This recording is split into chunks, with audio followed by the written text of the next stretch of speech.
Hi, did you know that glassblowing was a technique founded as early as the first century BC? According to Britannica, glassblowing was invented by Syrian craftsmen in the area of Sidon, Aleppo, Hama, and Palmyra in the first century BC, where he would blow glass vessels for an everyday luxury and use and produce commercially and export them to all parts of the Roman Empire. If you're like me, this should amaze you because throughout all this time, you can only imagine all the techniques that were founded since the first century BC. Today, I would like to inform you on the culture and the history behind glassblowing. Obviously, glassblowing has came a very long way because it's been invented since the first century BC. And it's not only a job now, it's now an art.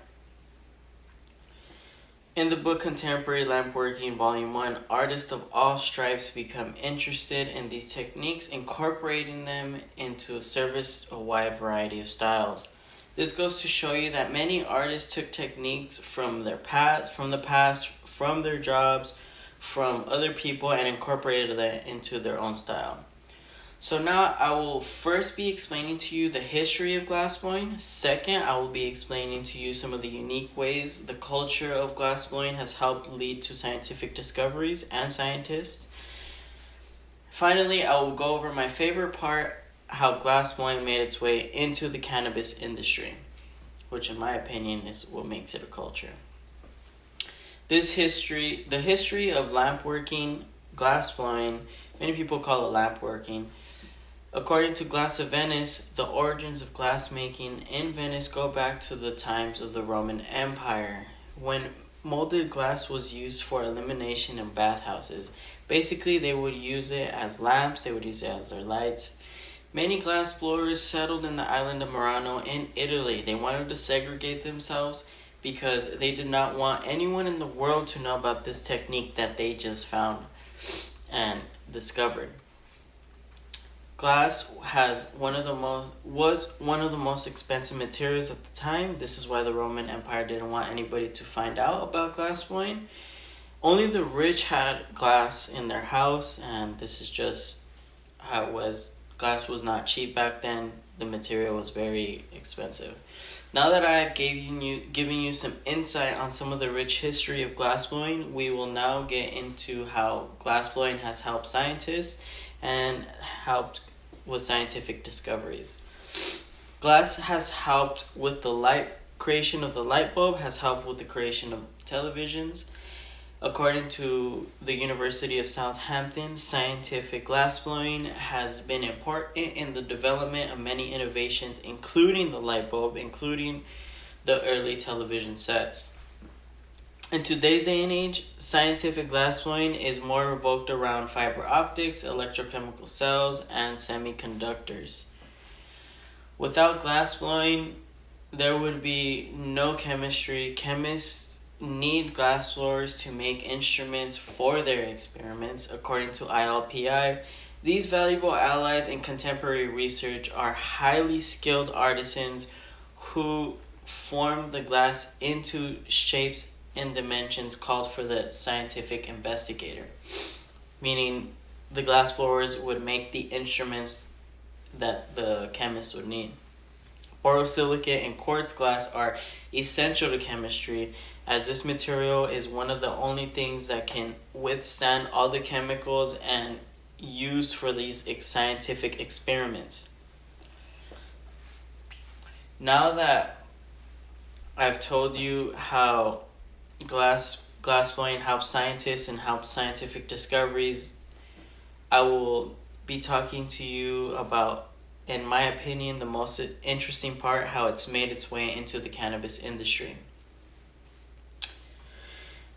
Did you know that at one point in time, glassblowing was illegal here in the United States when it came to the cannabis industry? It was illegal to make pipes or bongs.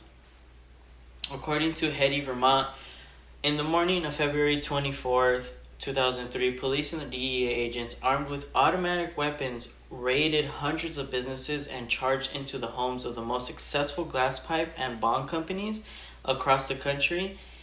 And Operation Pipe Dream seized over millions of dollars in inventory and assets and arrested 55 business owners. This is ridiculous because these people were business owners and they were looked as criminals. They were looked as like drug dealers because they were making instruments for people to smoke cannabis.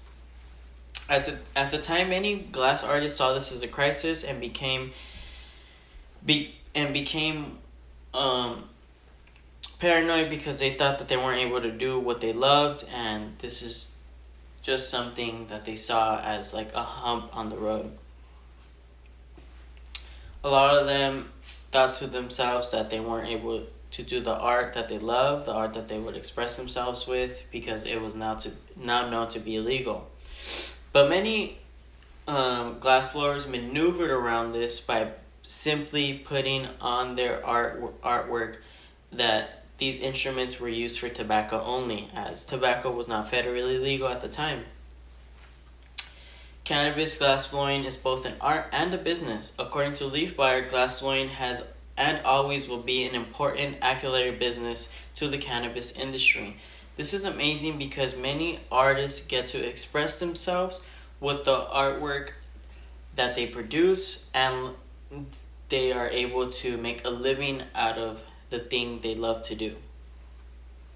Today, I hope to have informed you great things about the glassblowing culture and how it was able to accomplish many things around the world, as well as the importance of it and how it's helped us as humans.